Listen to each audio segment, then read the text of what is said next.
Y vamos con la materia, con el material de hoy, que lo adapté un poco, pero me parece que es una clase que engancha muy bien con la clase de ayer.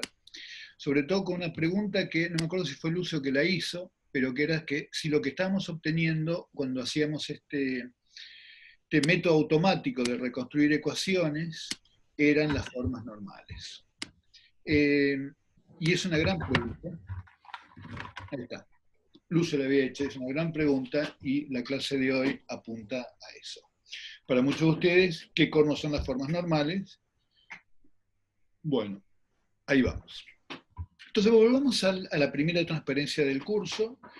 Hace 2 semanas dijimos que había dos aproximaciones de vuelta. Yo todo lo que digo tiene un poquito de un tono de provocación y de sobresimplificación, pero ustedes son adultos y científicos en formación, así que entienden que ese es el caso, pero cuando yo digo que hay dos aproximaciones, al menos en física tradicionales, una data-driven y otra de mecanismos, me estoy refiriendo a esto, es una sobresimplificación por supuesto, pero la caricatura es Kepler, o lo que hace Kepler es tomar los datos y encontrar nada, funciones, formas funcionales, leyes que vinculan un conjunto de mediciones, y es un mecanismo distinto del de Newton, que plantea la existencia de variables cuya tasa de variación está descrita por un modo de interacción con el universo que permite dilucidar mecanismos y a través de esos explorar el comportamiento del sistema más allá del rango de parámetros para los cuales yo extraigo leyes a partir de los datos, ¿no? Entonces, cuando yo digo data-driven,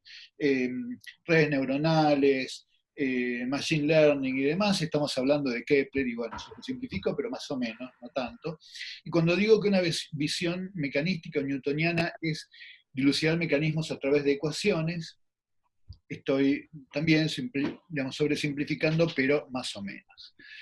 Pero volviendo a este tema de la dinámica y la de escribir las cosas en términos de ecuaciones, eh, claro, hay un mundo de cosas que nos deberían llevar a preguntas un poco fundamentales, porque algunas de estas formas funcionales, algunas de estas fuerzas que describe Newton, cuando Newton dice, bueno, mira, ¿sabes qué? La interacción, la tasa de variación de la velocidad que vamos a tener, cuando yo no tengo velocidad constante porque tengo una interacción con el universo, la tasa de variación tiene dos factores, una que tiene que ver con las propiedades del cuerpo, que es la masa, y otra es algo que vos podés dilucidar explorando algo en cualquier lugar del universo, y es cómo depende de tu estado la interacción entre el universo y tu partícula, ¿no?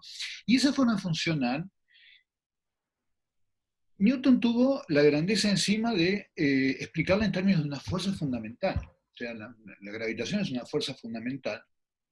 Y lo interesante de esta aproximación es que vale para fuerzas fundamentales, pero también vale para fuerzas fenomenológicas. Es decir, esto vale para fuerzas como la gravitación, el electromagnetismo, las interacciones electrodébiles, pero también vale cuando yo decido fenomenológicamente expresar este modo de interacción a partir de una forma funcional que, bueno, derivo a partir de un experimento.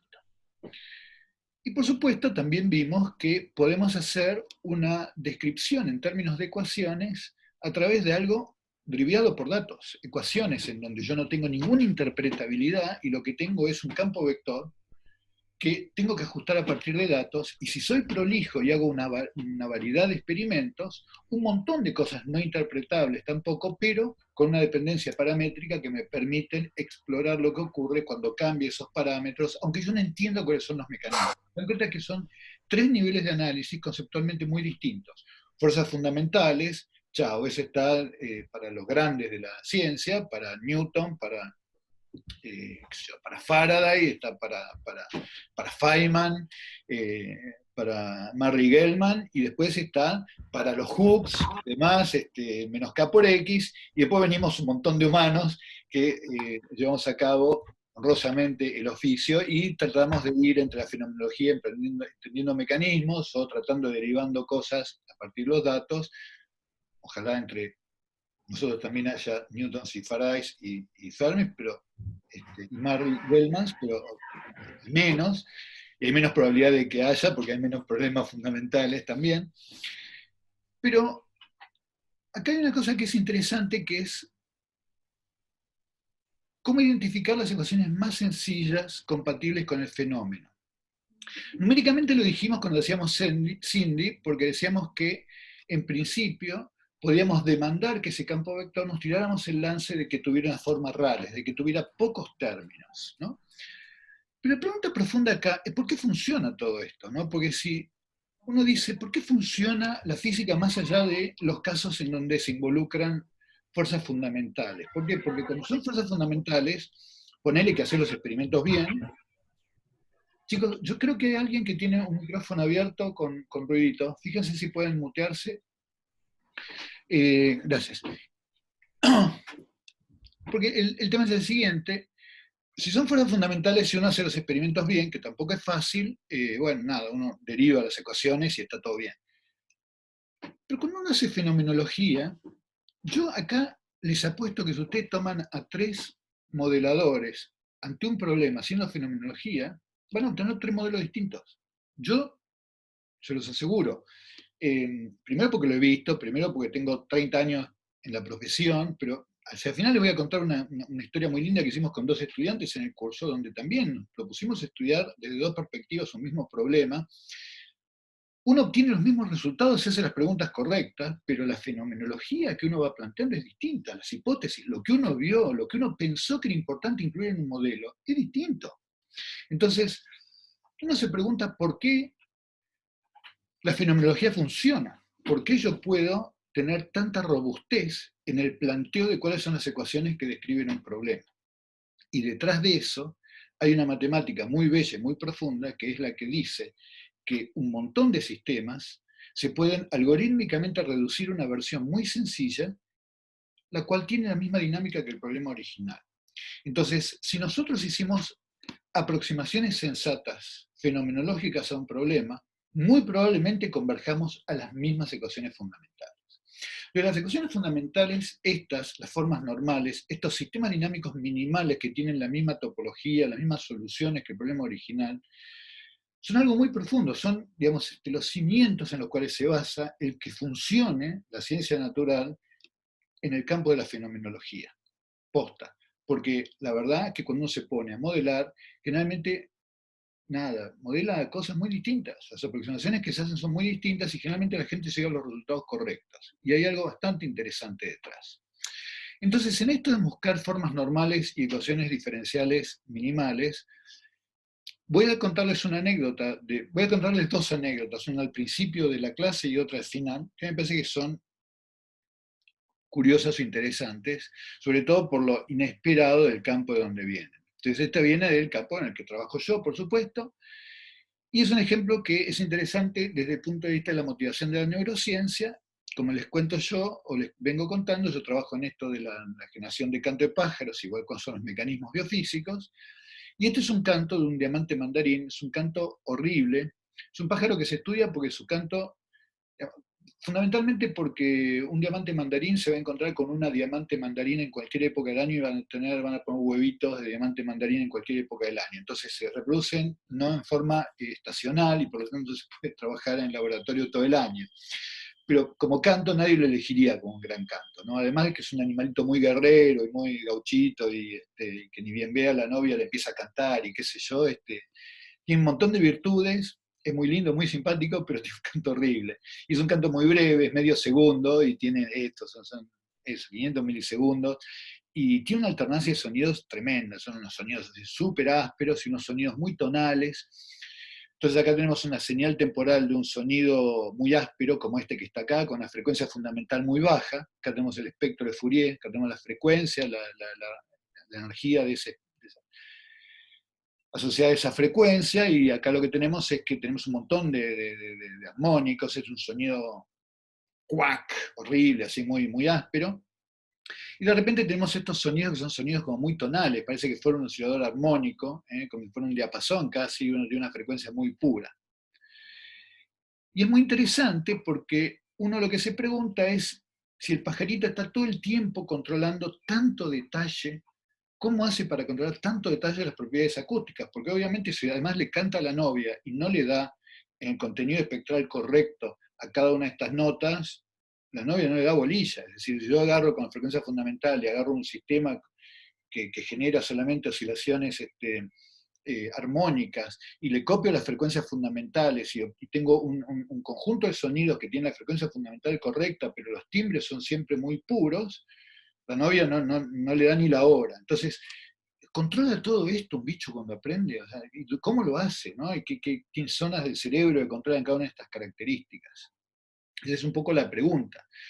Entonces, claro, el nivel de complejidad de lo que es el aprendizaje, digamos, crece enormemente si para todas estas sílabas con sonido tan diversos tiene que controlar tantas propiedades acústicas diversas. Pero una cosa súper subjetiva es que si uno agarra y mira el contenido espectral en función de la frecuencia fundamental del canto, se encuentra con que un montón de sílabas de un montón de pájaros distintos, todos estos, se empiezan a apilar de una manera muy subjetiva. Es decir, todos estos tienen la propiedad de que si las sílabas tienen frecuencias fundamentales altas, el contenido espectral es muy puro, y en la medida en que las frecuencias fundamentales son bajas, el contenido espectral se hace sumamente rico. O sea que los sonidos de frecuencia fundamental bajos son muy ásperos, y cuando uno eleva la frecuencia fundamental, los sonidos son muy puros. Esto es como estamos cuantificando la riqueza espectral, ¿no? O sea, vemos la energía media y normalizamos por la frecuencia fundamental, ¿no? Como si miráramos acá el centro de masas de esta distribución del espectro, que en este caso estaría por acá, y en este caso, nada, daría un número muy, muy grande, porque tenemos contribuciones por todos lados, y acá, si normalizamos a la frecuencia fundamental, tenemos 1, porque tenemos toda la energía en una frecuencia, y dividimos por la frecuencia fundamental, tenemos 1. Entonces, esto da un número mayor que 1, esto da un número igual a 1, y lo que tenemos es que esto, sílabas distintas, bichos distintos, que vivieron en tiempos distintos en el laboratorio, todos se van ajustando a esa curva. Muy bien. Supongamos que ahora decido hacer fenomenología, y vengo yo y hago estas ecuaciones. Y estas ecuaciones yo las saqué súper simplificando el problema, ya hablamos varias veces, tenemos una no linealidad en este término, tenemos una no linealidad acá, esta me vino de la cinemática de los labios, esta me vino de plantear que había una disipación no lineal, y voy cambiando mis parámetros que son la tensión de los labios y la presión de los sacos aéreos, y para distintos valores de la presión y la tensión, encuentro que el sistema tiene distintos tipos de soluciones. Esto es como el pan y manteca de hacer dinámica no lineal, agarrar una ecuación diferencial y ver en qué zona yo tengo oscilaciones, en qué zona yo tengo puntos fijos, dónde tengo transiciones. Entonces yo les decía, ¿no? Si yo estoy por acá, el bicho está en silencio porque los labios están quietos, y si me muevo por acá, los labios empiezan a oscilar y tengo sonido. Entonces, nada, prender y apagar una sílaba es meterme en esta zona y salir de esta zona. Pero, y yo no entré en los detalles sobre esto, existe una serie de cambios cualitativos, uno lo mencionamos, es la bifurcación de Hopf, pero todas estas rayitas separan zonas donde el comportamiento es un poquito más sutil que el que podemos ver en un curso de 2 semanas. Por ejemplo, zonas donde coexisten un punto fijo y un ciclo límite, zonas donde existe acá un punto estacionario, un punto que es una ensilladura y un punto que es un repulsor. O sea, este es un sistemita excitable. De acá, que estamos en la región 5, podemos pasar oscilaciones si este saddle y este node se tocan y tengo un ciclo límite. Esa es una cosa que sí vimos en la primera clase. ¿Se acuerdan cuando teníamos un circulito con 2 puntos fijos que cuando chocaban teníamos la aparición de oscilación? Entonces uno dice, bueno, mi modelo es esto. Y acá viene una pregunta que es súper importante. ¿Y este modelo tiene todas estas porquerías porque le invocaste perfecto a esto? ¿Y porque le invocaste perfecto a esto? Y es una pregunta muy radical, porque yo te puedo asegurar que otro físico, igualmente de bueno o malo que yo, pero con un background similar, agarra el mismo problema y se pone a modelar esto, y yo te apuesto un asado a que no va a encontrar esta ecuación diferencial. Pero sin lugar a dudas, te apuesto un asado que no va a encontrar esta ecuación diferencial. No sé qué es lo que va a hacer, pero yo te apuesto que no la va a encontrar. Ahora, yo estoy seguro de que alguien con una razonable experiencia va a encontrar algo que tenga esta estructura que está acá. Entonces, vamos a ver un poquito este asunto. Yo lo que les quiero comentar es que hay un modo algorítmico que siempre es aplicable y que necesita solo conocer cómo es el sistema cerca del entorno de un punto estacionario, que nos permite llevar este sistema y cualquiera que haya derivado un colega mío que vaya a estudiar este mismo problema con un background de información más o menos comparable, a una forma que es mucho más sencilla. Y es mucho más sencilla, ¿en qué sentido? En el sentido de que hasta un orden dado tiene solamente componentes monomiales, que tiene un número mínimo de términos, y ese mínimo número de términos queda determinado por el comportamiento en el entorno del punto fijo. Y ese sistema al que se va a llevar, en el caso mío, en este caso que está acá, tiene esta pinta. Esta ecuación a la que se llega algorítmicamente, y ahora vamos a ver cómo se hace, se llama forma normal de una ecuación diferencial. Es un campo vector que tiene un número mínimo de términos, tal que va a tener los mismos comportamientos cualitativos en el entorno de ese punto fijo que este problema que tengo aquí. Es increíble. Y aprender a hacer esto es muy valioso. ¿Por qué? Porque hay un montón de parámetros que me van a desaparecer de mi problema o van a quedar remapeados, porque hay un montón de términos que yo me voy a cargar y me los voy a sacar de encima.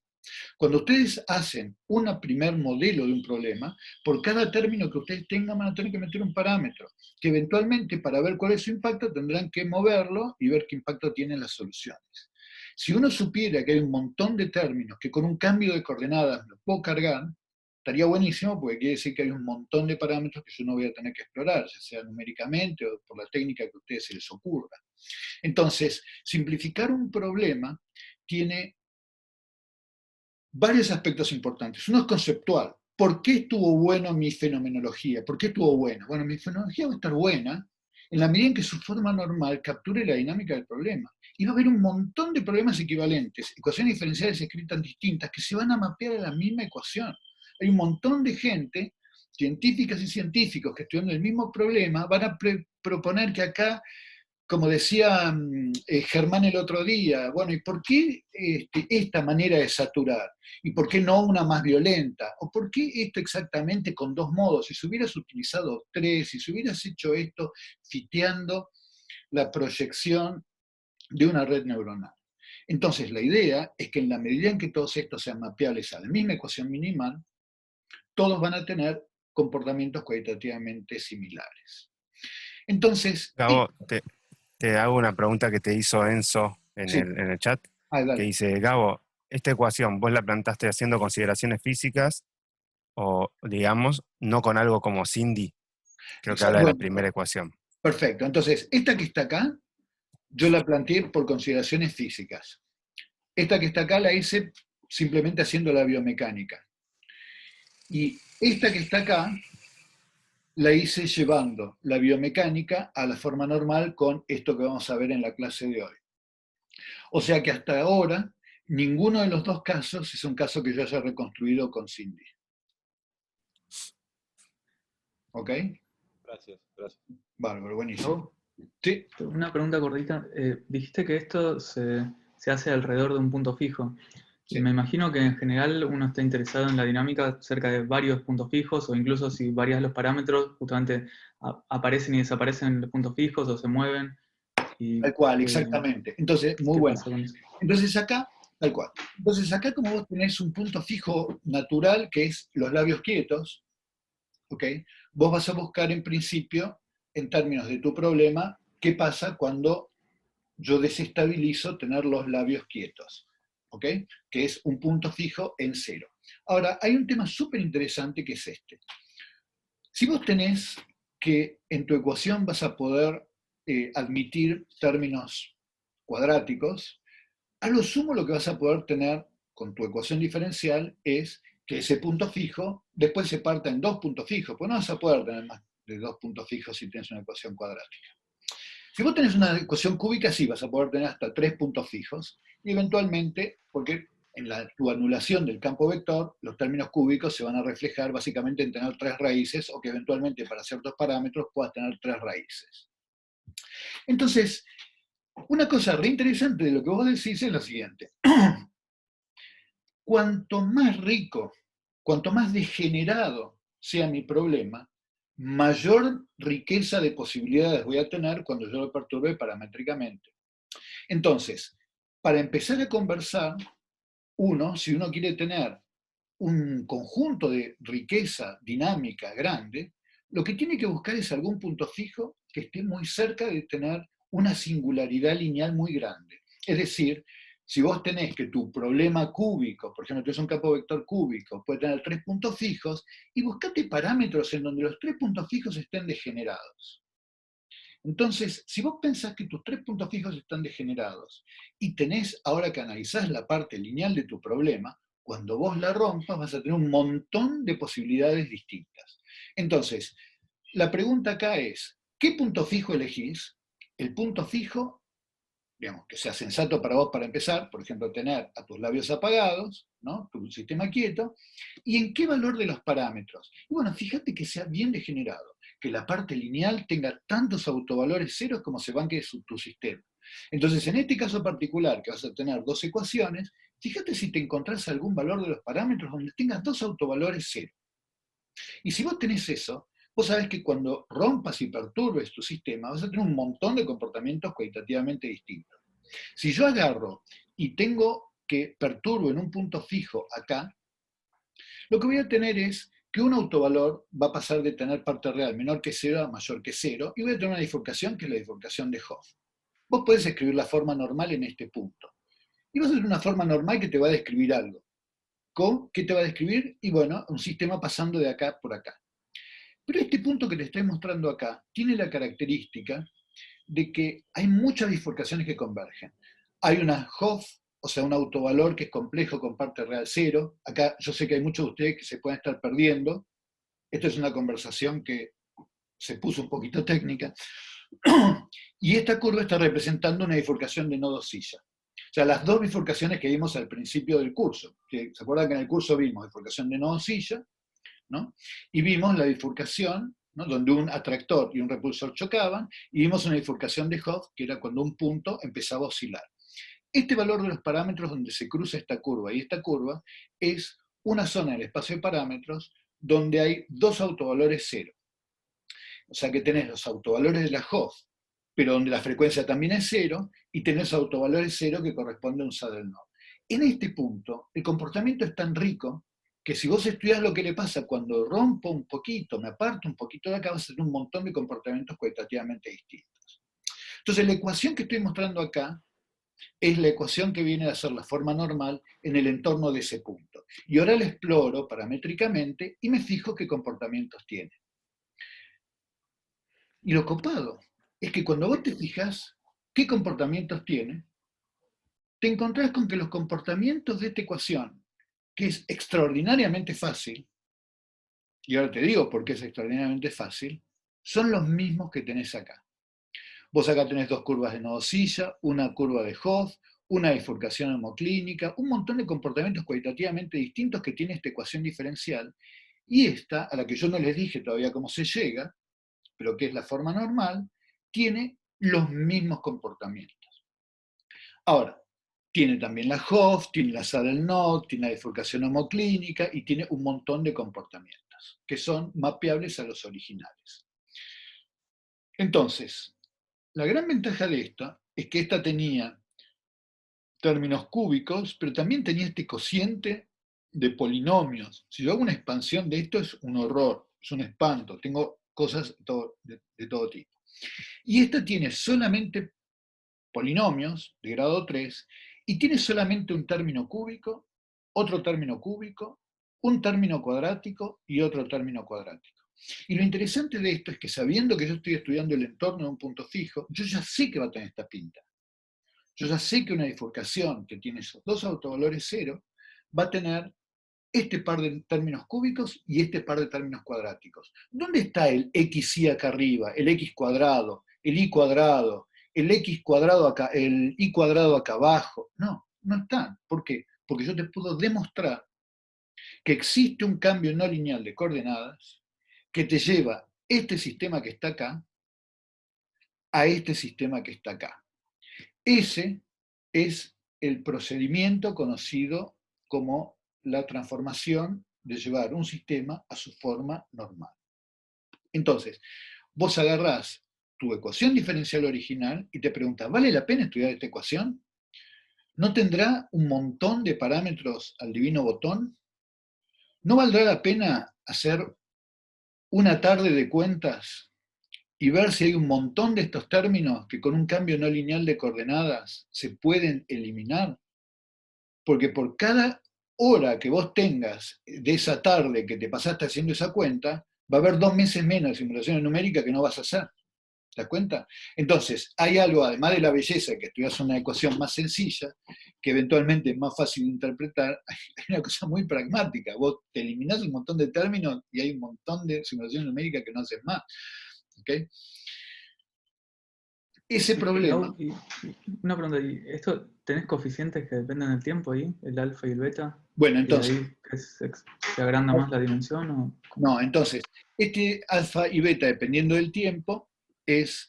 Ok, entonces en tu forma normal, el K y el P no dependen del tiempo, y en la en la ecuación original, el K y el P no dependen del tiempo, y en la forma normal tampoco.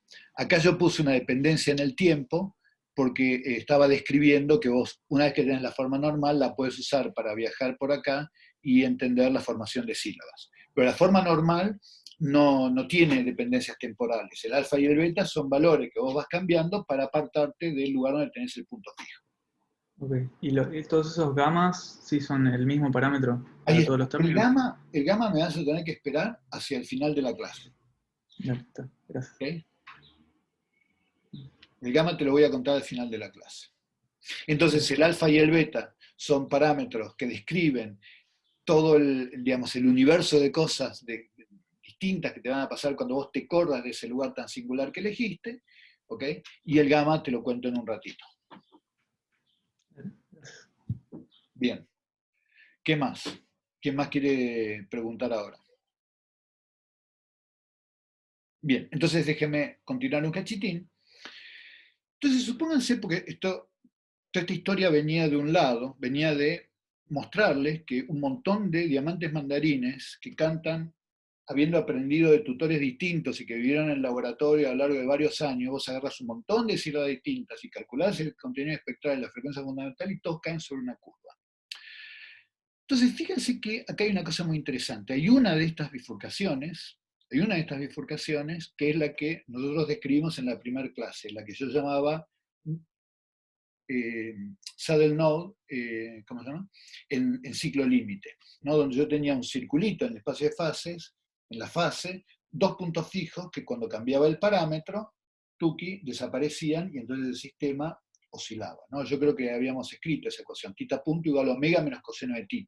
Era una de las primeras que habíamos visto en la primera clase. Entonces, era cuando este atractor y esta ensilladura colisionan en una bifurcación de nodo-silla, pero entonces ahora esta variedad inestable, que era la variedad estable de este punto, sigue de largo y lo que tengo son oscilaciones. Entonces, cuando yo paso esta curva y estos dos puntos colisionan, el nodo y la silla colisionan, esto que era se llama la variedad inestable de esta ensilladura y la variedad estable de esto, llega a cerrarse y lo que tengo es una oscilación. Pero como acá yo estaba con que el campo vector, ¿no?, es casi nulo. ¿Se acuerdan cómo era la ecuación diferencial? ¿No? Era θ punto igual a omega menos el coseno de θ. Entonces, en esta zona, el θ punto es casi nulo. Entonces, fíjense que cuando nacen estas oscilaciones periódicas, por acá van muy rápido, pero cuando llegan por acá van recontra lento. Por acá van rápido y por acá van recontra lento. Si yo ahora dibujo la señal, es una cosa que va lenta, lenta, lenta, y de repente, ¡pac!, una explosión. Lenta, lenta, lenta, lenta, ¡pac!, una explosión, ¿no? Entonces, esta manera de nacer las oscilaciones está asociado a oscilaciones que tienen un contenido espectral como súper rico, porque no son oscilaciones armónicas, no son como un seno, son cosas que son como un cero y de repente, ¡pac!, como una delta, ¿no? Entonces, yo miro el espectro de eso, es súper rico. De hecho, yo puedo mirar cuál es la frecuencia de las oscilaciones que nacen acá. Al principio nacen con una frecuencia nula, y después crece la frecuencia. Y cada vez que la frecuencia sea baja, como la frecuencia es baja porque se pasa mucho tiempo cerca del cero y de repente explota, el contenido espectral es súper alto. Es como tener un cero y deltas de Dirac todo el tiempo. Yo hago el espectro de eso y es un despiole. ¿Todos me están siguiendo? ¿Hay alguien que quiere que pare un poco la moto y explique un poquito esta bifurcación de vuelta? ¿O más o menos me siguen en la melodía de lo que estoy diciendo? Entonces acá tenemos una solución en el espacio de fases. En la zona 5 voy a pasar a la zona 2 moviendo este parámetro. ¿Ok? Moviendo este parámetro. Entonces cuando muevo este parámetro, yo tengo acá un punto fijo. Acá estoy quieto, salvo que yo lo perturbe y haga una vueltita y vuelva acá, estoy quieto, estoy en el punto fijo. Cuando atravieso esta línea verde, lo que tengo es que nacen estas oscilaciones, pero de vuelta son pasar por el lugar donde el campo vector es casi nulo un montón de tiempo, de repente, ¡pac! Una patadita, una patadita. Y si me alejo mucho, acuérdense, tita punto igual a omega menos coseno de tita. Si me alejo mucho, el omega es mucho más grande que el coseno de tita, ¿qué le importa que le saque un coseno de tita? Si yo tengo un omega igual a 10, tita punto es igual a 10. Será 10, u 11 o 9. Pero nada, va a ser un número enorme. Entonces el sistema, cuando yo me alejo de esta curva, va a ser prácticamente una oscilación armónica. Entonces fíjense que acá aparece una cosa recopada, que es que si yo estoy muy lejos de la bifurcación, lo que tengo es prácticamente una función armónica que tenía un contenido espectral, un índice de contenido espectral 1, y si yo me acerco a la bifurcación, tengo un contenido espectral súper alto. Entonces ahora yo voy a ver en este problema que es completamente abstracto, que no es el problema que yo escribí como fenomenólogo, es el problema matemático de haberlo llevado a la forma normal. ¿Cuál es el contenido espectral en función de la frecuencia? Y esa es la línea que estoy dibujando acá. Entonces, esta línea, que es negra acá y punteada acá, no proviene de haber hecho un fiteo de los datos experimentales. Proviene de otra cosa. Proviene de haber agarrado la forma normal y haber calculado cuál es el índice de contenido espectral como función de la frecuencia. De una ecuación súper abstracta, de la forma normal, de una ecuación a la que yo llevo, ¿ok? Transformando mi ecuación original en esta, y si alguien me dice, che, ¿cómo le invocaste al modelo? Porque a mí me lo han dicho, vos agarraste un diamante mandarín, hiciste un modelo con dos moditos y te invocaste una ley universal que caracteriza un montón de especies distintas. Y a mí me encantaría creérmela y decirle sí, porque no sabés todo lo que yo sé de biomecánica y de dinámica de fluidos. Pero la verdad es que no hay ningún mérito. Yo hubiera hecho cualquier modelo sensato de un par de labios que están juntos y de repente se separan y hubiera llegado a lo mismo, porque esta es la forma normal de una bifurcación de nodo-silla en ciclo límite. Lo que está interesante en este problema es que existe un mecanismo algorítmico de...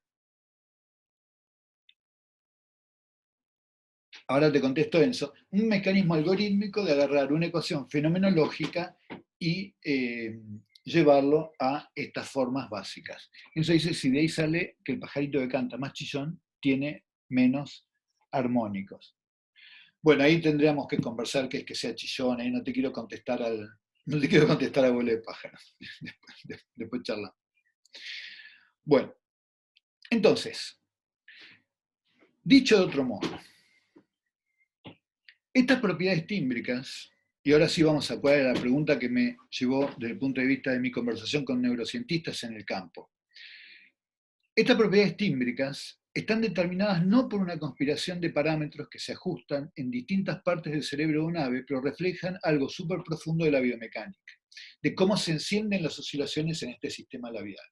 O sea, la física es re sencilla. Yo tengo dos labios pegados, yo soplo entre ellos, y soplo, bueno, en principio yo lo que tengo que hacer es lograr soplar con una presión suficientemente alta como para que estos se lleguen a despegar, y después lo que van a tener es que se van a pegar por Bernoulli.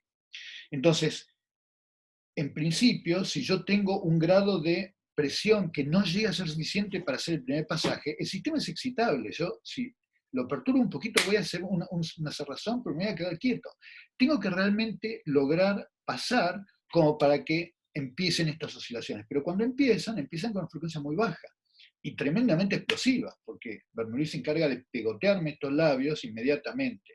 Entonces, después, cuando yo tengo que la presión es súper alta, lo que tengo es prácticamente un movimiento armónico. Entonces, ese comportamiento físico lo describe una bifurcación de nodo silla en ciclo límite y cualquier modelo sensato te lo tiene que describir. ¿Okay? Esa es básicamente la anécdota. Entonces ahora hay una pregunta que es muy legítima: ¿cómo se consiguen estas maravillosas ecuaciones simplificadas que describen la cosa básica del problema? Por supuesto, en un curso largo de dinámica le dedicamos como 3 semanas a formas normales y ahora tenemos 15 minutos. Entonces yo lo que hice fue encontrar un caso lindo, no trivial, y mostrándoles en ese caso cómo se resuelve, y después les podemos dar referencias si quieren aprender a calcular formas normales para problemas más complejos como este que les acabo de describir.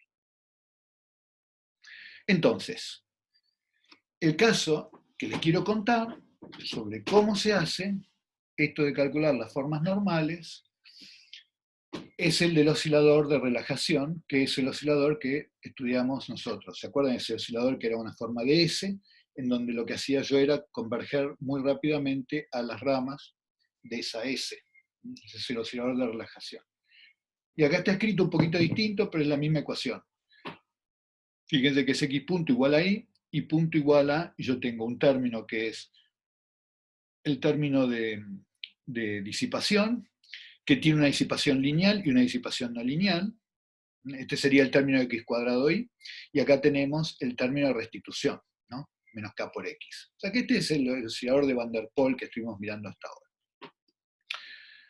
Entonces, si yo me olvidara de los términos no lineales, es el oscilador x punto igual a y, punto igual a menos x, el oscilador lineal, ese lo conocemos todos. Después tenemos la disipación, que puedo tener una disipación negativa si yo estoy metiendo energía, lo que hablamos varias veces, y una disipación no lineal, que si los A son grandes, yo pierdo un montón de energía. Ese es el oscilador de relajación. Entonces, para hacer la cuenta fácil, déjenme ir al espacio complejo. Agarramos una variable compleja, que la voy a definir como x, va a ser A1, la parte real, o sea, la primer componente del campo vector va a ser la parte real de mi variable compleja, y la parte imaginaria va a ser la segunda componente.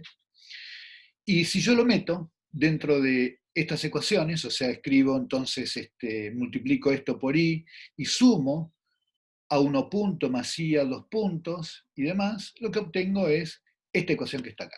O sea que esta ecuación que tengo aquí, x punto igual a menos y por x, menos 1/8 de x cubo, ¿verdad?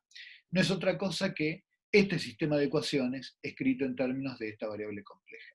Y si tienen ganas, reemplacen, escriban el x estrella para los que lo tienen olvidado, los compañeros de biología que lo tienen olvidado, el x estrella es A1 menos y por A2, el x, barrita, es A1 menos y por A2. Entonces ustedes pueden agarrar y reemplazar en esta ecuación y verificar, separando parte real y parte imaginaria, que este sistema es equivalente a este. Muy bien. Entonces la pregunta que nos vamos a hacer, y esta es la pregunta clave en el tema de formas normales, es si es posible encontrar un cambio de variables, en principio no lineal, que elimine alguno de estos términos. O sea, yo quiero poner un cambio de coordenadas. ¿Con qué criterio?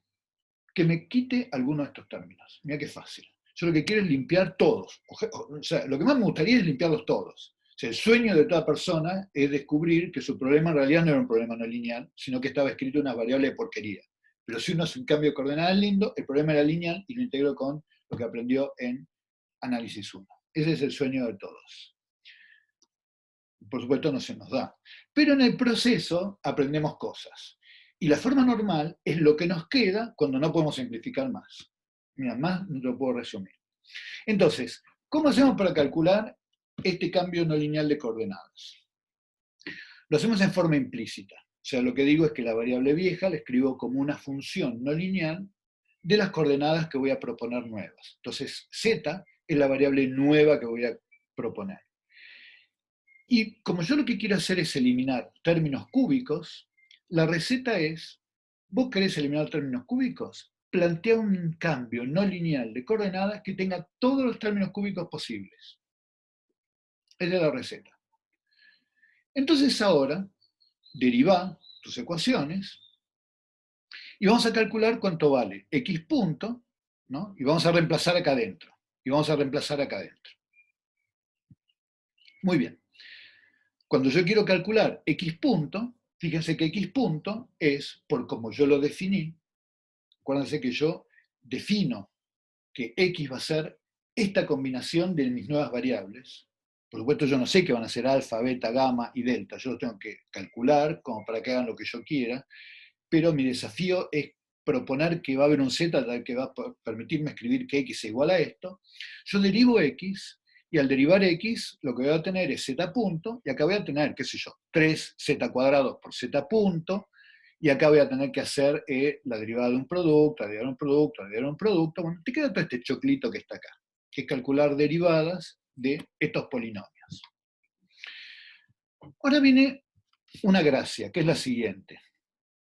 Fíjense que acá aparece la derivada de z respecto de t, y acá había un montón de términos cuadráticos. Entonces, yo sé que la derivada de z barra respecto de t va a ser igual a i por z barra. ¿Por qué? Porque la derivada de z respecto de t era igual a i por ¿cómo se llama? Era i por x, ¿no es cierto? Yo sé que la derivada de x respecto de t es igual a menos i por x, la derivada de x barra conjugado respecto de t va a ser más i por x barra conjugado. Entonces, si yo quiero calcular la derivada del z respecto de t, a primer orden va a ir como i por z. Después va a haber un montón de basura. Pero como acá ya hay un montón de términos cuadráticos, a mí no me importa ir más que el primer orden de este término que tenga acá. Porque todo lo demás van a ser cosas de orden mayor. Entonces voy a aproximar a i por z barra, la derivada de z barra respecto de t, como i por z barra. Entonces, esto luego lo que hago es escribir menos i por, y en vez de x escribo su definición, toda esta porquería que tengo acá, y acá lo mismo, acá yo tengo un montón de términos que son cúbicos. Cuando están escritos en términos de x son cúbicos, así que si yo a x lo escribo como una función que es z más cosas cúbicas, lo único que va a sobrevivir a orden cúbico es la parte que va con z, porque todo lo demás va a ir como a la sexta, etc. ¿Está bien? Entonces, en la parte no lineal, lo único que me interesa es escribir donde decía x, es escribir z, porque todo lo demás que venga de reemplazar, que yo, x al cubo, por todos estos términos que están acá, van a ser órdenes más grandes que 3. Entonces, yo ahora acomodo esta ecuación, y esta ecuación, a orden 3, me queda así. La derivada de z respecto de t es menos i por z, ya que la parte lineal es igual que la del problema original. Y acá viene lo recontra interesante. Tengo un término que va como z cubo, que va como 2 alfa menos 1 octavo. Tengo un término que va como z cuadrado, z barra, que va como menos 1 octavo. Tengo uno que va como z, z barra al cuadrado, que va como esto que está acá, y como esto que está acá. Entonces, pregunta. Por 10 millones de pesos, que le va a pagar Gonza, ¿cuáles términos puedo eliminar acá?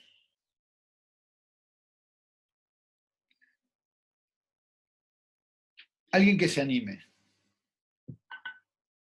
mientras me tomo un mate.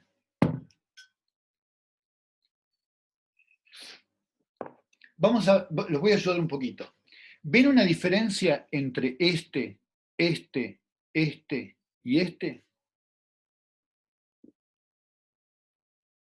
Que alguien se anime a ver qué diferencia existen entre, les voy a dar otra pista, entre este y este que está acá.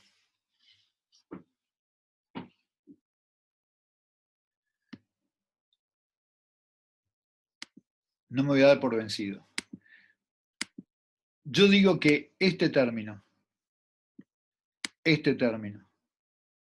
y este término tienen una cosa en común. Exactamente, Germán. Estos tienen parámetros. Y este que está acá, no. Este término que está acá no tiene parámetros. Entonces, fíjense, yo sé que la cuenta es un garrón. No se me escapa que esta cuenta es un garrón. Y que estén diciendo, ¿qué estoy haciendo yo acá? Es un viernes a la tarde, el día está hermoso. Yo lo sé, pero bánquenme un segundito porque vale la pena. Yo lo que hice fue proponer un cambio de coordenadas súper general. Digo, alfa lo voy a tomar como quiera, beta lo voy a tomar como quiera, gamma lo voy a tomar como quiera y delta lo voy a tomar como quiera. La hipótesis es, a lo mejor, como tengo tantos parámetros, me puedo sacar de encima todos los términos que tengo acá y descubrir que mi problema del oscilador de relajación en realidad era un oscilador lineal. Como tengo tantos parámetros de orden cúbico, a lo mejor lo puedo hacer. Y la respuesta es que no. La respuesta es que, ¿sabes qué? A alfa lo puedes agarrar como 1 sobre 16. Está bien. Y este término que está acá, si vos lo haces, y vos agarrás y lo escribís como 1 sobre 16, este término te lo puedes cargar. Y a gamma lo puedes escribir como 1 sobre 16, y esto que está acá también te lo puedes cargar. Estoy diciendo bien, ¿no? Y a delta como 1 sobre 16, y a este que está acá también te lo cargas. Ahora, ¿encontraste algún término, alguna combinación de parámetros que te pueda eliminar a este término que está acá? No, porque en ese término que está ahí no aparece un solo término de los que vinieron cuando hiciste el cambio no lineal de coordenadas. Entonces, a ese término te lo tenés que bancar, porque no hay manera de que te lo saques de encima. Pero entonces tu ecuación diferencial del oscilador de relajación de repente te quedó con una forma muchísimo más sencilla. De todos los términos cúbicos posibles, un solo término sobrevivió. Y esta, si se acuerdan, es la que dije era la forma normal de la bifurcación de Hopf. Entonces, el oscilador de relajación, que lo vimos como un conjunto de ecuaciones particulares, de repente, si uno hace un cambio particular de coordenadas, lo puede transformar en una forma muy sencilla, donde de todos los términos cúbicos posibles sobrevive uno solo. Fíjense que este término tiene una característica muy copada, que es la siguiente. Por supuesto es una expresión minimal, y no hay cambio de coordenadas cúbico que te lo pueda sacar de encima. Pero tiene una cosa muy linda, que es esta. Fíjense, z, dijimos que iba como e a la menos it, ¿no es cierto? Por la pinta que tenían las ecuaciones, ¿no? Porque linealmente, ¿se acuerdan que z, linealmente era como menos i por c, ¿no? Entonces, linealmente, el z va como e a la menos it. ¿Cómo va el z cuadrado z barra? Fíjense que el z cuadrado va a ir como e a la menos 2it y el z barra como e a la it. O sea que el z cuadrado por z barra va a ir como e a la menos it. O sea que la manera en la que evoluciona temporalmente ese término cúbico es resonante con la del término lineal. Mientras que el término cúbico que yo me puedo sacar de encima va como e a la 3it, como e a la menos 3it y el z barra al cuadrado como e a la it. Y el z barra cúbico como e a la más 3it. Es decir, quedan solamente los que se llaman términos resonantes. Y esto vale en general. Es decir, usted tiene el problema no lineal que se les ocurra, súper complicado. Está en un punto estacionario, le miran la parte lineal. La parte lineal ya condiciona cuáles términos se van a poder sacar de encima con un cambio no lineal de coordenadas. ¿Es fácil? No. Tienen que hacer una cuenta, que por ahí es medio garronazo. Hay maneras algorítmicas lindas de hacer esta cuenta, se aprenden, ¿no? Tampoco hay misterios, no es misterioso, pero el asunto es que cuando uno agarra la ecuación original, que tenía un montón de términos, se encuentra con que en realidad no va a haber nada en la dinámica que no esté comprendido en esta ecuación que tiene muchos menos términos. Entonces, cuando ustedes están estudiando un problema, paga un montón entender si ese es el problema en su versión más sencilla. Y en el marco de lo que yo les estaba contando de los pajaritos, no es un super milagro de mi astucia en cómo plantear estos términos o este término que tengo acá. Yo hubiera hecho cualquier disparate, no totalmente cualquier disparate que con cierto grado de sensatez que cubra las bifurcaciones posibles del sistema, pero un montón de aproximaciones distintas, y yo seguro que hubiera llegado a la misma forma normal y por lo tanto hubiera redescubierto las mismas ecuaciones en su versión simplificada. Por supuesto que en la versión simplificada tengo muchos menos parámetros que en el problema complejo y por lo tanto a mí me permiten, digamos, hacer mejores simulaciones. Esta estrategia ya la habíamos esbozado cuando presentamos para bifurcaciones en las primeras clases unas ecuaciones muy sencillas que decíamos eran paradigmáticas y que representaban propiedades cualitativas de un flujo. Yo me acuerdo que una de las primeras que les dije es, miren esta ecuación, x punto igual a r más x al cuadrado. Y esa la estudiamos en detalle. Dijimos, fíjense que cuando yo voy cambiando el r, mi espacio de fases es unidimensional porque tengo una única ecuación, paso de no tener puntos fijos a tener uno solo, a tener dos, ¿ok? Y esto, yo dije, vale la pena estudiarlo bien, entenderlo bien, porque aparece en un montón de lugares. ¿En qué lugares aparece? Y bueno, aparece, por ejemplo, en este que está acá. Este problema, que parece que es un problema completamente distinto, son dos problemas juntos de bifurcación de nodo-silla. Uno en donde nacen estos dos puntos y otro donde desaparecen estos dos puntos. Pero yo a este problema no tengo por qué estudiarlo de vuelta, yo ya lo estudié. Es solamente este problema armado, dos de ellos juntos. Yo acá tengo una bifurcación de nodo-silla y acá tengo una bifurcación de nodo-silla. Mira qué fácil. ¿Okay? Bueno, en general, esto se puede expresar, y esta es la formulación general del problema, se las cuento nada más que para que vean que es fácil de formalizar, de la siguiente manera, para cualquier problema. Ustedes tienen un problema donde tiene una singularidad lineal, o sea, tiene un punto fijo alrededor del cual van a estudiar la dinámica y estudian su comportamiento lineal. Entonces, la parte lineal del problema es esta. Acá, si estamos hablando de matrices, el A puede ser perteneciente a Rn, ¿no? O sea, tengo A1, A2, A3, A4. L por A está representando una matriz, multiplicado por el vector de A, o sea que tienen todos los términos lineales acá.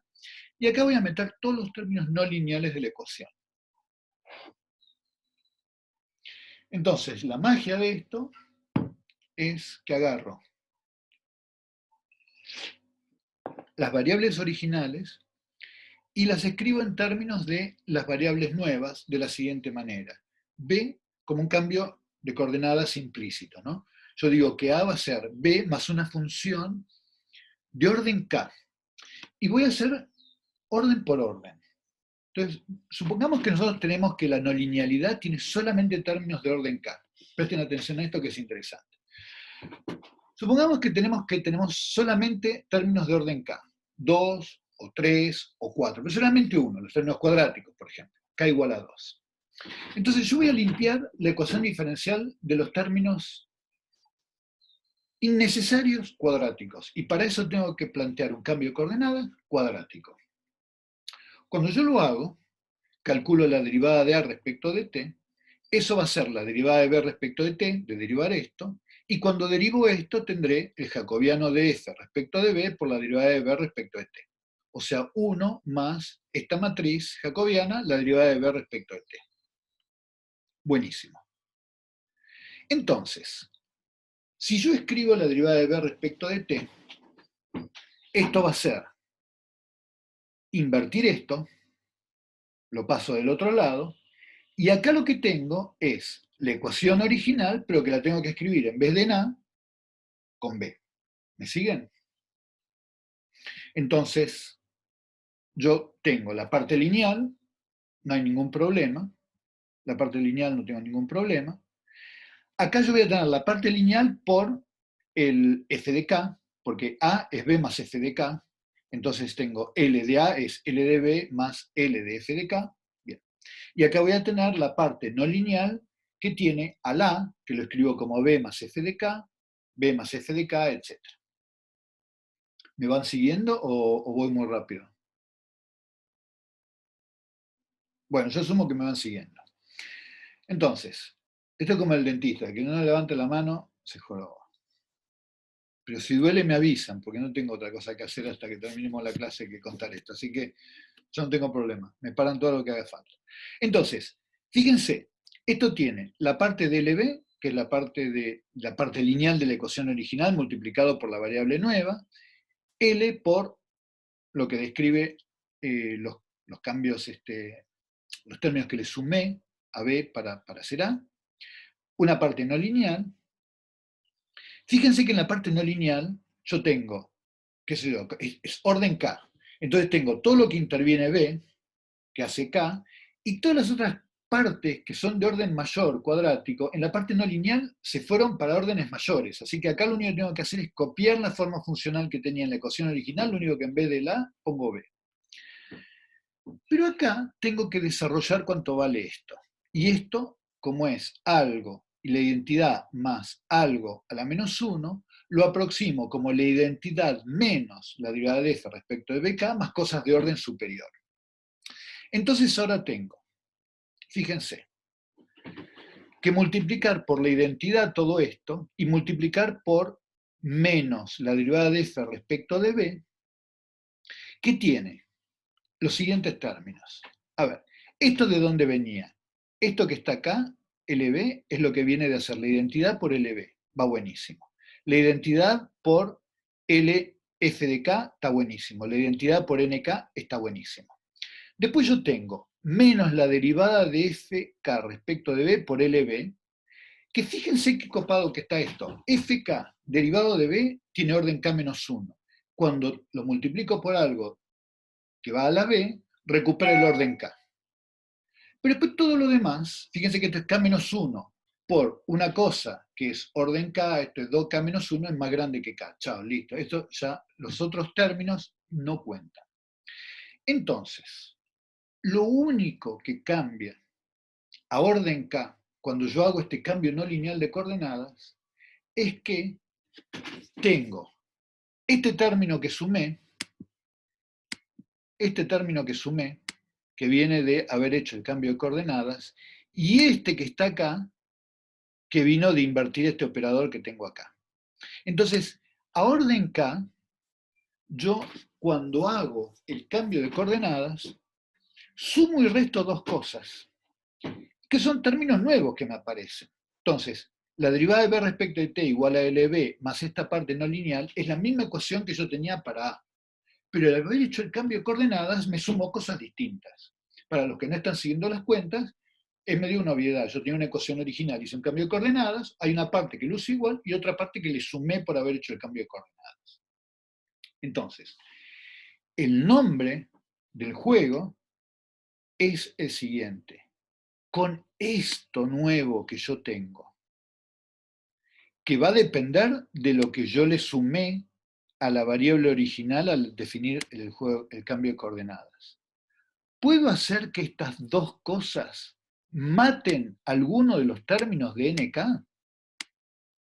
Entonces el nombre del juego es lo que yo estoy sumando al hacer cambio no lineal de coordenadas, voy a tratar de que elimine tantos términos como sea posible de la parte no lineal del problema. Y como estos términos son todos de orden K, yo al hacer esto nunca meto cosas de orden K-1. Es como una escoba que siempre va barriendo para los órdenes superiores. Vos querés limpiar el término cuadrático, limpia el término cuadrático. Y bueno, sumaste basura al término cúbico. Entonces tenés el término cúbico original más basura que estás sumando. Bueno, ahora quiero limpiar el término cúbico. Voy a poner un cambio no lineal de coordenadas cúbico. Y podés limpiar el término cúbico, y lo interesante es que no metiste nada cuadrático. Todo lo que vos metés con un cambio de coordenadas de orden K, todo lo que metés de orden K, lo único que hace es afectar cosas de orden K. Entonces vos querés limpiar el término cúbico, ahora ponés cosas de orden 3. Buenísimo, esto va a ser de orden 3, esto va a ser de orden 3. Entonces si vos ya limpiaste el término cuadrático, ahora limpiar el término cúbico no te lo ensucia. Entonces ahora limpiaste el cuadrático y el cúbico. Y ahora voy a poner un término de orden 4. y no voy a jorobar ni el cúbico ni el cuadrático, y así sucesivamente. Entonces uno puede algorítmicamente ir limpiando la ecuación orden a orden. Cuando yo hice este ejercicio de limpiar los términos cúbicos en esta ecuación, lo que hice fue agarrar, yo tenía esta ecuación original, que tiene un montón de términos cúbicos, y decidí que iba a poner términos cúbicos nuevos en una nueva variable. Lo interesante es que yo maté un montón de términos y no puse nada cuadrático. No se me escapó una sola cosa cuadrática por haber hecho algo para limpiar los términos cúbicos. Entonces, es posible algorítmicamente, en un curso grande le dedicamos bastante tiempo a cómo invertir ese operador, o sea, este operador en general es un operador que hay que aprender a invertirlo, nada, calcular la inversa de este operador es todo un tema, pero una vez que uno lo sabe hacer es algorítmico, y uno limpia estas ecuaciones como si nada. ¿Ok? Entonces, las formas normales se desarrollan en términos de singularidades lineales, y por eso el primer paso es calcular los puntos fijos y linealizar. Y esto es lo que le contaba a Germán hace un rato. Si uno busca un punto bien singular, como por ejemplo en el que haya dos autovalores ceros, en el entorno hay un montón de comportamientos distintos. Entonces vos tenés una ecuación diferencial y querés calcular la forma normal, y bueno, mi sugerencia es, andate al valor más degenerado de tu problema, donde haya más autovalores cero simultáneamente. Vos agarrás los puntos fijos y decís, bueno, ¿dónde voy a tener la cosa más singular posible? Ahí es tu forma normal. Y después perturbar alrededor. Vas a tener que ahí convergen todos los comportamientos posibles cualitativamente distintos del sistema. En nuestros casos se busca un punto en el espacio de parámetros en el cual haya dos autovalores nulos, y como queremos poder incluir una situación con tres puntos fijos, que el campo vector yo lo desarrollo orden 3.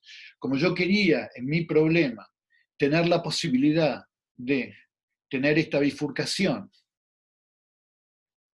a ver dónde está, esta bifurcación que tengo acá, para poder explicar esto, y esta bifurcación va a tener 1, 2 y 3 puntos fijos, decidí que voy a ir en mi ecuación de formas normales a orden 3. Si yo lo único que hubiera tenido que explicar es cómo un punto fijo empieza a oscilar y no tengo más nada que explicar, y bueno, creo una zona donde tengo un único punto fijo y capaz que con una ecuación cuadrática me va bárbaro. ¿Okay? Pero yo acá, como quiero tener una situación que va a tener este punto fijo repulsor, este sal y este punto atractor, digo, bueno, voy a buscar un punto singular y voy a ir a orden 3. Y listo, ahí está ordenado en todos los cantos de los finches y de hecho de todas las especies. Las distintas especies cambian en el gamma. Germán me preguntaba el gamma. Ahí está, vamos a ir al gamma. Entonces, esto es lo que les decía. Uno busca en el punto del espacio de parámetros la zona más singular posible. Yo tengo una curva donde hay nodo silla, saddle node. Tengo una curva donde tengo Hopf. Bueno, ahí donde se cruzan, ahí es donde me voy a parar para encontrar la forma normal y voy a estudiar la zona más degenerada posible para ver todo lo que puede pasar alrededor. Y ahí me viene todo de regalo. Todo lo que pasa en el sistema me viene de regalo al mirar la forma normal.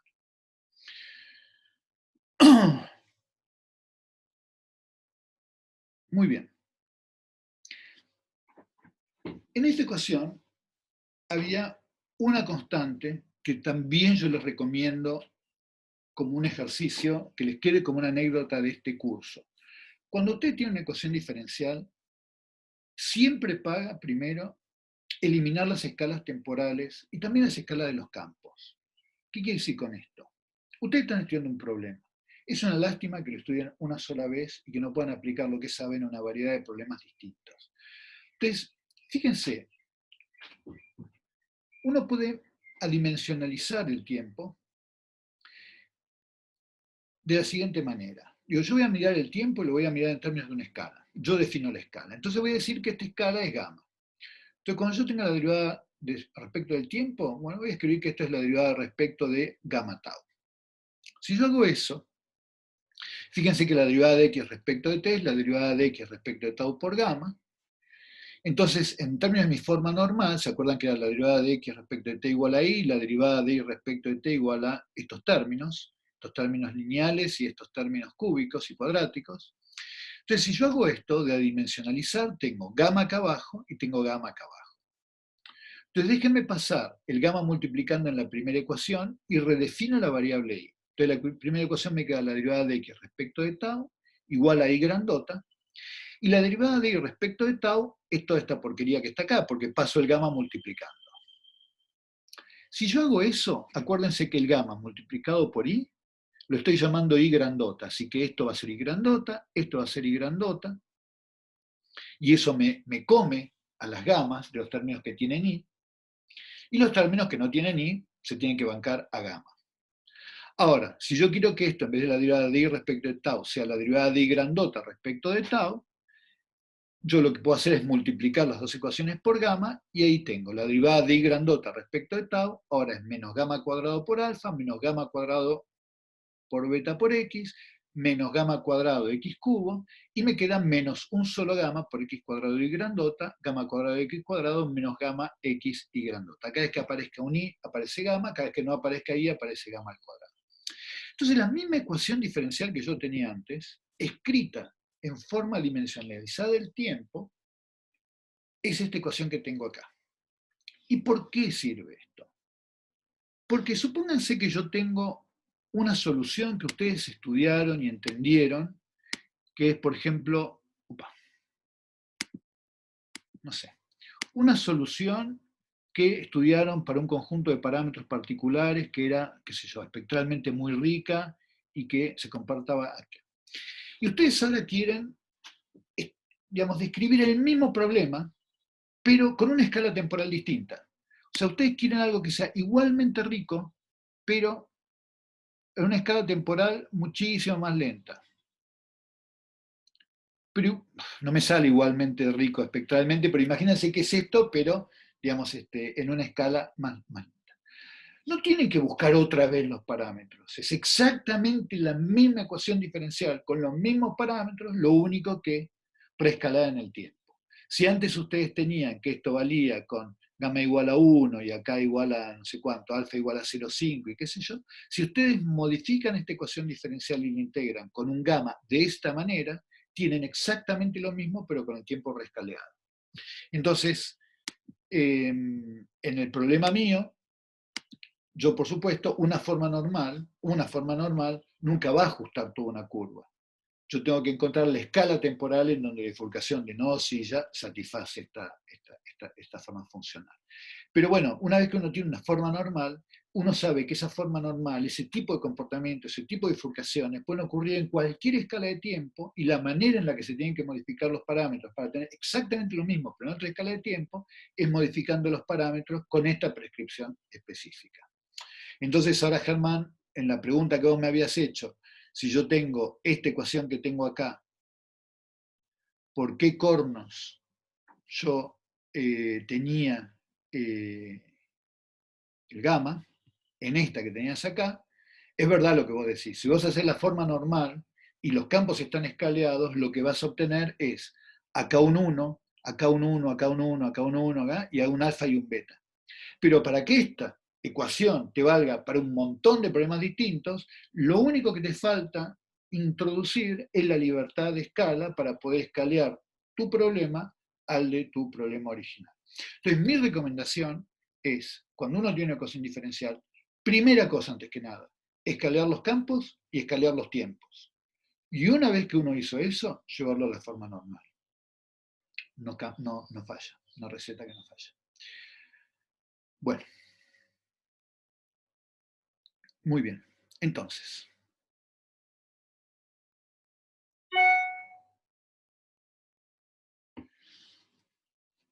Yo creo que es súper importante entender que cuando uno se aproxima a un problema, no hay entonces una manera de llegar a las ecuaciones. Si uno está haciendo la pregunta bien hecha, tiene que llegar por varios caminos distintos. Y este es un ejercicio que hicimos con Falco Feinstein y Sebastián Geli, que son dos estudiantes de licenciatura que hicieron el laburo en el laboratorio, que son mejores amigos. Entonces son inseparables. Trabajan juntos, se quieren, se llevan bien, son buenísimos y tal. Hicieron el lago 6 y 7 juntos tomando datos de esto que les estaba mostrando, de tomar el movimiento abdominal y la presión en sacos aéreos de pájaro. Pero después se quedaron haciendo la tesis de licenciatura y los convoqué a hacer una cosa interesante desde el punto de vista científico, uno que trataba de sacar las ecuaciones de primeros principios y otro es de Cindy. Y teníamos una pregunta en mente que era si los bichos respiran en una resonancia de la biomecánica. Esa era la pregunta científica. El llegar a ecuaciones eran pasajes, si quieren, digamos, metodológicos para poder contestar esa pregunta. Entonces, nada, los dos son buenísimos haciendo las dos cosas, los dos son buenísimos haciendo trabajo numérico, experimental, fenomenológico, prácticamente tiramos una moneda a ver quién hacía cada cosa, y Facu empezó a estudiar la física de esta bolsita de aire que yo les contaba ayer, ¿no? Entonces tenía el pistón, y forzábamos el pistón y teníamos el agujerito abierto y bueno, sacamos las ecuaciones y miró todos los parámetros en particular y llegó que tenía que haber un conjunto de ecuaciones particulares que tenían que satisfacerse para encontrar, digamos, describir la biomecánica. Y interesante, cuando agarra ese sistema, lo empieza a forzar a distintas frecuencias y se da cuenta que la máxima presión que uno tiene, por supuesto la respuesta cambia con la frecuencia.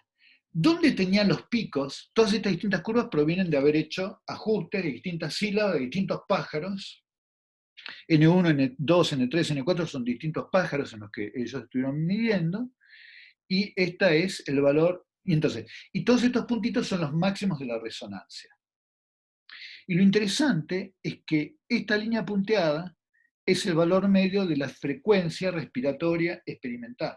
Es decir, el bicho parece estar respirando en lo que termina siendo una resonancia de la biomecánica, donde la biomecánica la obtuvo mirando las ecuaciones derivadas por primeros principios y fiteando esos parámetros particulares que él propuso.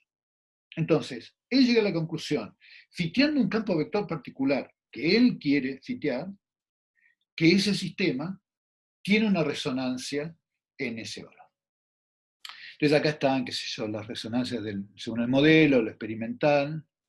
Estos son los datos de respiración normal. Acá está con el tipo Cantor. O sea que le invoca bastante bien. O sea que las resonancias dan bastante bien. El desafío era que Seba no iba a preguntarle nunca a Facu cómo estaban dando sus ecuaciones. Él tenía que agarrar las ecuaciones y sin tener idea de la física, de la biomecánica, encontrar el mejor ajuste posible por Cindy o por métodos data-driven. Y tenía que tratar de llegar a la conclusión de que existía un conjunto de ecuaciones que vaya a saber quién cornos o cómo cornos se determinan, pero que dan los valores experimentales que habían medido juntos. Entonces acá están los valores de desplazamiento del volumen y los valores de la presión. Y acá está un ajuste. Bueno, y él probó un montón de ajustes, probó distintos tipos de ajustes. Y probó Cindy, encontró esto que les estaba contando ayer, que Cindy tiene problemas con las derivadas y demás. Pero bueno, ese conjunto de herramientas de ajustes le dio de vuelta que ahora ese sistema que estaba siendo fiteado por datos, cuando lo exploraba para distintas frecuencias, te da resonancias. Y cuando vos mirás las resonancias de ese sistema y las comparás con las frecuencias en las que un bicho realmente respira, coinciden. Entonces, él hace el mismo tipo de dibujo que Facu, pero desde otra perspectiva. La perspectiva de Seba era en qué medida, si yo ajusto esto de otra manera, digamos, voy a obtener lo mismo. Pero fíjense que hay otra cosa interesante, y esta me pareció exquisito. Yo los veía pensar, son dos alumnos extraordinarios, o sea, los dos estaban haciendo las cosas muy bien. Yo en general no me meto, cuando un estudiante está haciendo las cosas bien, yo no me meto. Pero cuando Seba, por ejemplo, se puso a fitear esto, él en un momento dado dijo, no, pero yo acá estoy teniendo dudas porque el término lineal, no sé si lo tengo que fitear, porque hacía Cindy y aparecía el término de 1, ¿se acuerdan que estaba por ahí? Pero yo quiero que aparezca, porque a mí me parece que es muy importante que este tipo inspira más tiempo que el que expira. Bueno, él veía algo en la asimetría del problema que a él le parecía significativo, y ese valor A tenía que estar. Facu miraba el problema y decía, yo acá veo una imperfección, pero no tiene sentido mirar esto en términos de imperfecciones, porque esto es una pequeña imperfección, esto tiene que ser robusto. Yo voy a suponer una versión simplificada del problema donde esto era simétrico. Y a mí me encantaba porque eran dos científicos jóvenes mirando este problema, en donde uno decidía que era importante capturar un elemento en la fenomenología y otro decidía que no. Uno consideraba que eso era una pequeña anécdota y el otro consideraba que era algo que le parecía que tenía que incluir en el modelo. El modelo que ajustó Seba y el modelo que ajustó Facu, cuando llega el momento de encontrar si eran de los mismos parámetros, tenía un montón de elementos que eran difíciles de compatibilizar. ¿Cuánto te daba vos el alfa? A mí me da tanto, a mí me da tanto. ¿Por qué era distinto? Bueno, pero vos también consideraste este término. Realmente eran modelos distintos. Los dos eran ajustes que lucían muy bien. Las ecuaciones eran distintas. Ahora, cuando vos te ponías a fijar qué estructura tenían los autovalores, los dos eran estructuras en las cuales una de las variables de tipo X no tenía resonancia y la otra tenía resonancia. ¿Y dónde estaban las resonancias? ¿Dónde tenían que estar? Entonces, la fenomenología tiene eso.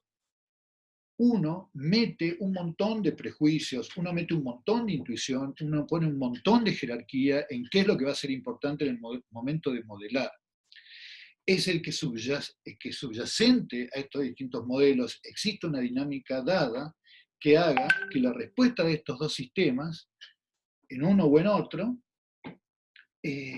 sean cualitativamente similares y que la ciencia que uno aprende de los dos, en ambos modelos, que hay una resonancia y que los bichos respiran en la resonancia, se obtiene independientemente de estas diferencias de aproximaciones.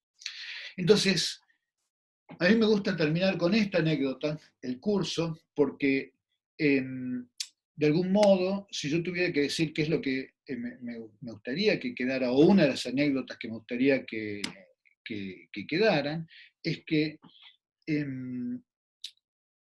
el modelado en física, sobre todo cuando hay fenomenología, funciona porque una diversidad de sistemas distintos, independientemente de los detalles que aparezcan en los campos vectores, son mapeables, son transformables a sistemas dinámicos sencillos en donde la dinámica es cualitativamente la misma. Y si ustedes quieren avanzar en dilucidar ese mecanismo profundo y no perderse en los detalles, la vía que les recomiendo tomen es la vía del cálculo de las formas normales. Entonces, volviendo a la pregunta de Lucio, ¿es esto de Cindy siempre el mecanismo de obtener las formas normales? Cuando yo no estoy seguro, o sea, yo no estoy seguro. El espíritu es el mismo, pero yo todavía no estoy seguro de que vos puedas asegurar que siempre converjas a la forma normal. Es similar en el sentido de que son campos vectores ralos, y, digamos, y desde ese punto de vista, digamos, muy probablemente si estás no muy lejos de la forma normal, llegues a la forma normal, pero no necesariamente, ¿ok? No necesariamente. Bueno, gente, listo. Con esto, el contenido que queremos transmitir con Gonza, desde el punto de vista de las teóricas, termina acá. Hoy van a ser, Gonza, recordame. Bien, hoy tenemos la práctica que vamos a ver distintas maneras de hacer esta regresión para encontrar los campos vectores a partir de los datos, y vamos a hacer en particular lazo primero y rich, que son como lo más fundamental. Después Cindy, que es una variación de eso, con la librería de Python, que está bastante linda.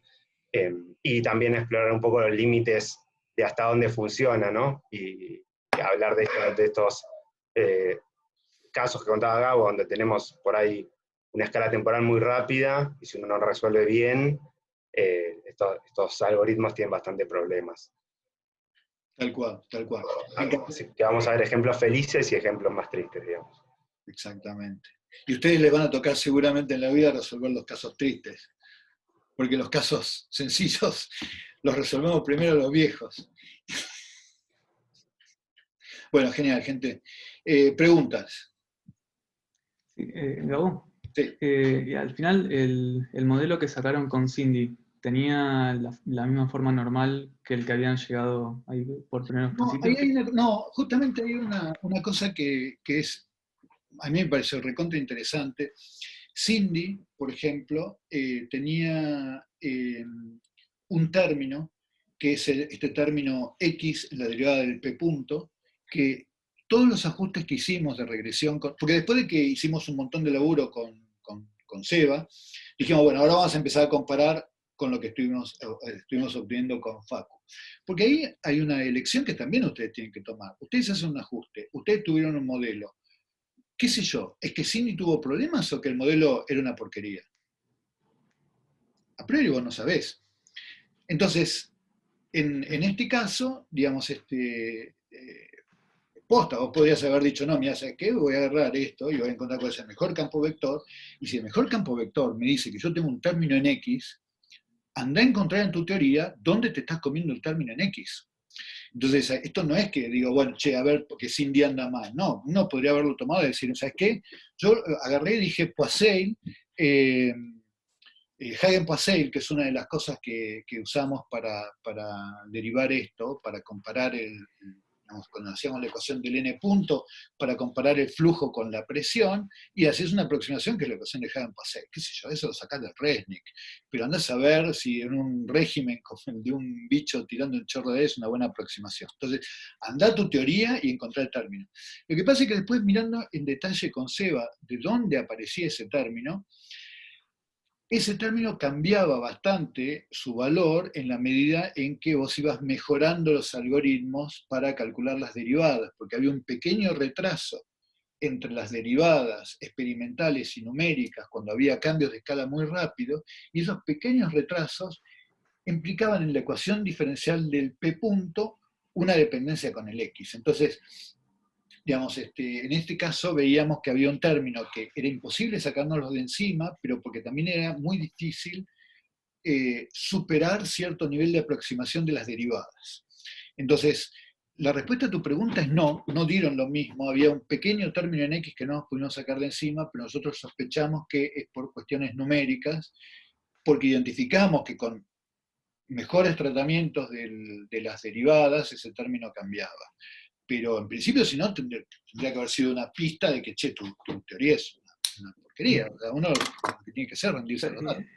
¿Y eso había sido con la primera y segunda componente de SVD o segunda y tercera? Ayer habías dicho, alguien hizo un comentario de segunda y tercera, pero en el gráfico decía 1 y 2. No, lo que pasa es que son dos problemas distintos. El problema de Seba y de Javi era el problema de medir, ahí lo que habíamos medido eran escalares, o sea, el volumen lo medíamos midiendo cómo un imancito se apartaba o no de una cosa de efecto Hall, y la presión era también un valor escalar. Entonces ahí no había singular value de composición, no era el problema de los labios. O sea, no filmamos, porque podríamos hacer eso, ¿no? No filmamos el abdomen y sacamos el X del abdomen. Nosotros acá hicimos una medida escalar, hicimos un poco lo que decía Nico, un feature a priori, en donde dijimos, che, todo este movimiento abdominal va a ser un único imán con un transductor de efecto Hall, y vamos a medir esta distancia. Pero si yo me canso de ponerle imancitos a los bichos y digo, de ahora más voy a hacer solamente películas, cosa que cada tanto pienso, de ahora más voy a filmar y voy a sacar solamente de películas los datos. Yo podría haber sacado por ciclo de value de composition un movimiento abdominal y hacerlo como decís vos, pero esto no fue lo que hicimos. En el ejemplo de ellos eran dos escalares que se medían independientemente. Habías dicho que te quedaba similar a un oscilador de relajación, por eso el modelo que nos mostraste hace 2 días, me parece, que fiteabas ahí dos componentes, que Ese fiteabas es re el de bien. Julieta, ese es el laburo de Julieta. Y ese sí era sobre el video. Ese sí era sobre el video, tal cual. Ok. Pero ahí suponía, si era como un oscilador de relajación, se suponía que tenía que tener la forma normal más parecida al Van der Pol que vimos hoy, o al otro, o al modelo de primeros principios de la presión y todo eso. Okay. Bueno, O los dos tienen esa es que esa componente. es una buena pregunta, porque vos podés sacar un poco lo que estaba tratando de hacer cuando decía la respuesta a Lucio. Vos podés sacar un sistema dinámico muy bueno, muy bueno, de términos cúbicos para el campo vector del problema de los labios, pero los cúbicos que intervienen no definen una función cúbica de tipo S, sino que definen la perturbación singular de una función que tiene lo que se llama un Z-switch. Son dos nuclinas, que son dos rectas, y una nuclina que es una recta, la perturbación en forma singular, y esa función, que es como una Z, más parecida a una Z que a una S, también la puedes describir como términos cúbicos. Mira, te lo voy a mostrar en un paper para que veas de qué estoy hablando, porque si no parece chino básico. A ver si lo encuentro más o menos rápido.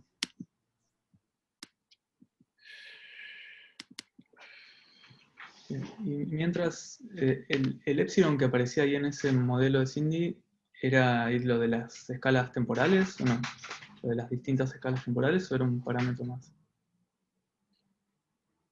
Porque en el modelo este que habían encontrado de Cindy del video, Sí. había un epsilon multiplicando en algunos términos, o bueno, de un lado de una derivada y en un no, término... es esto que te voy a mostrar ahora. Es esto que te voy a mostrar ahora. Ah, bien. Entonces, excepción es esto que te voy a mostrar ahora, que es esto. Entonces, acá hay un trabajo muy lindo, que a mí me gusta mucho, en donde, a ver, la pregunta de este paper es ¿cómo cornos hago yo para generar una ecuación diferencial que tenga este comportamiento que está acá? Esa es la pregunta. Yo quiero escribir una ecuación diferencial para este sistema caótico. No me digan que no es una pregunta que está copada. Entonces lo que dice este tipo es, bueno, yo lo que voy a hacer es un sistema en donde voy a pedirle al sistema que viva, no en una, digamos, en una cúbica como en el oscilador de relajación, sino en una superficie, que es como si fuera una hojita, como si fuera una hojita, y la doblo,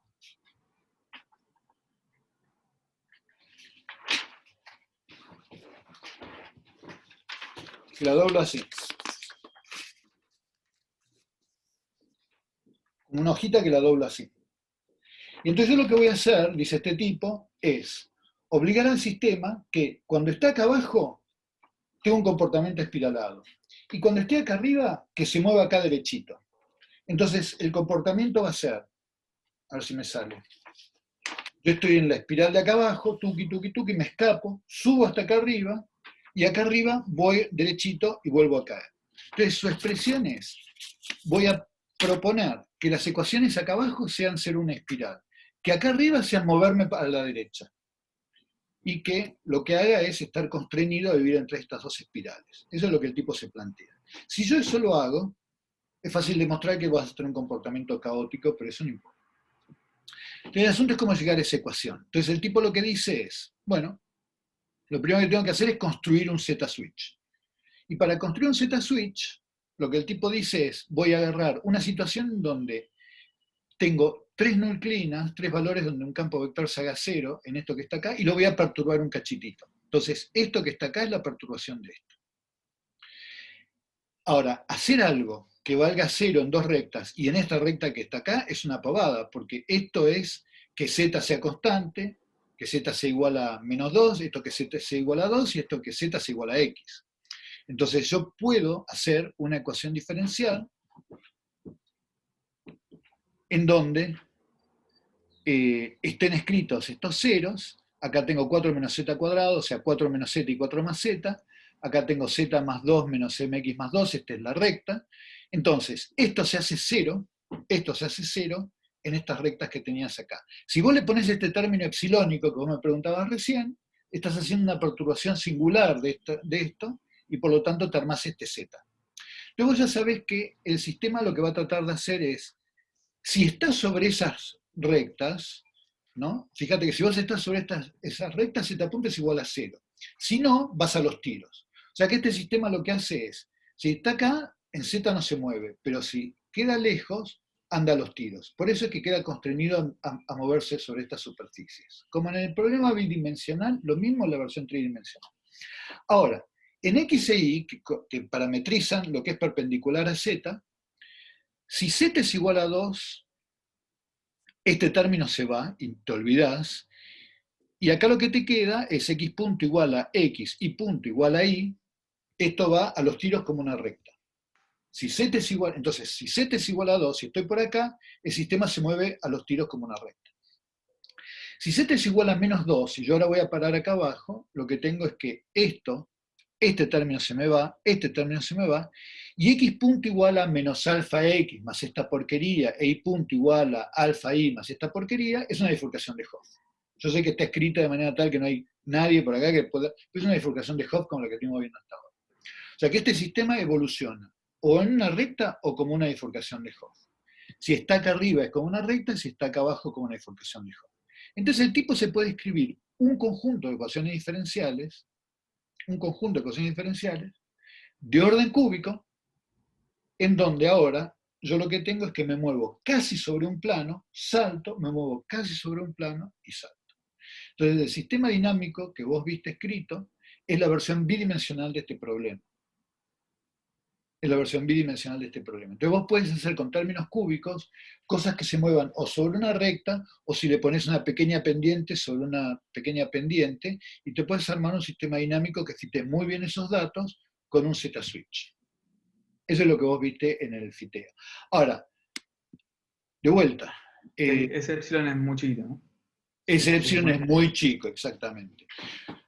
De todas maneras, el ajuste que yo te mostré no lo hicimos con Cindy. El ajuste que yo te mostré es, yo le propuse a Juli una forma de Z-switch para que aprenda Z-switch y fiteó los parámetros con un LM-fit.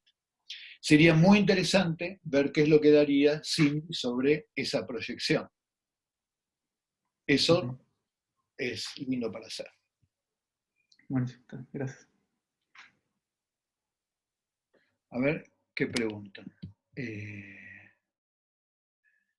Yourself, no sé a qué signo te referís. Después se pueden ajustar los parámetros para que se vayan.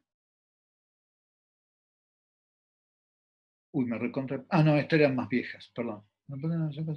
¿Puedes perder algún detalle? Bueno, ahí Juan pregunta una cosa re interesante.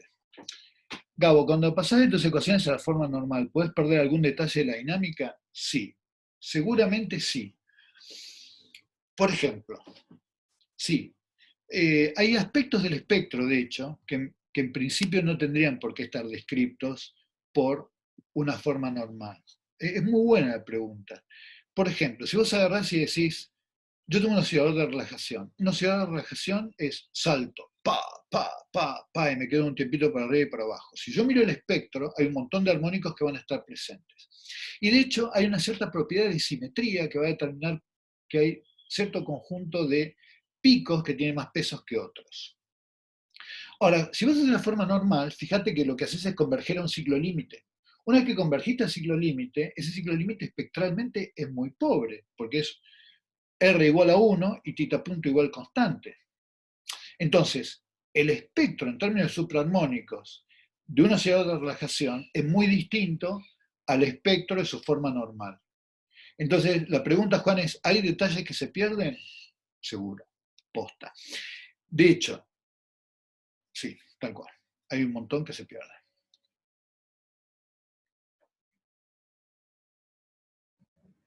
Gabo, ¿te puedo hacer una consulta de la clase pasada?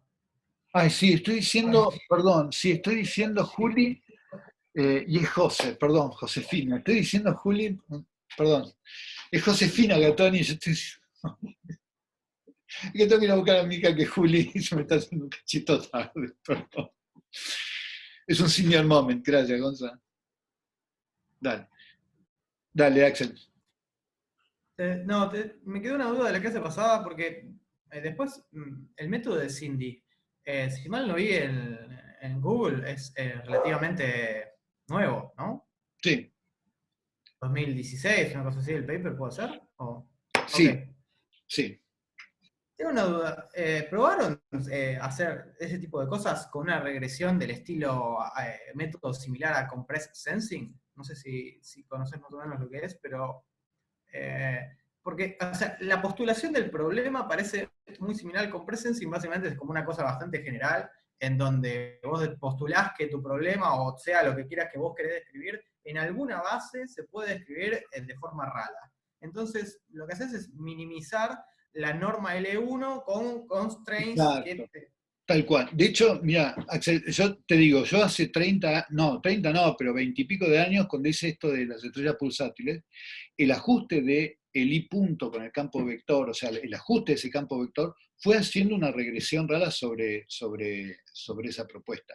Entonces, está propuesto como una cosa nueva, bautizada como Cindy en forma contemporánea, pero es como tantos otros temas, un redescubrimiento de una idea que debe estar hecha en la literatura con varios nombres. Yo no le puse el nombre cuando la hice, debe existir en otros campos también. Es como carhumen leve, PCA y Singular Value Decomposition, ¿viste? De última estás buscando estructuras de alta correlación con métodos lineales.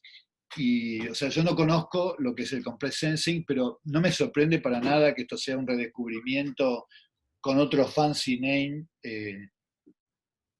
No me sorprende para nada, me encanta, de hecho, me encanta porque generalmente revela que hay buenas ideas que la gente va redescubriendo y no se cita porque no hay tiempo de leer todo, pero las buenas ideas emergen una y otra vez, así que está buenísimo. Ok, ok. Hoy vamos a hablar un poco de los métodos en particular, y como dice Gabo, está tipo Lasso, Rich, Cindy, después a veces le dicen Elastic Net, también, todo más o menos lo mismo. O sea, es como. Mira, acá Jazmín dice que también es de Brunton. Bueno, ahí yo lamento, digamos, no lo sé, no lo sé. O puede ser que revisite Compressed Sensing Brunton en el marco de plantear. Claro, para mí era de otro autor, pero igual, digamos, después con presencia es como que explotó hacia un montón de lados, más quizás aplicado quizás en ingeniería, ese tipo de problemas. Sí, puede ser. En mi experiencia, nosotros lo usamos un poco, y no es muy robusto el ruido, así que quizás para tratar con derivadas no es muy feliz, después me imaginé. Pero por eso era mi duda. Sí, yo te digo, a mí el tema de Cindy, yo, digamos,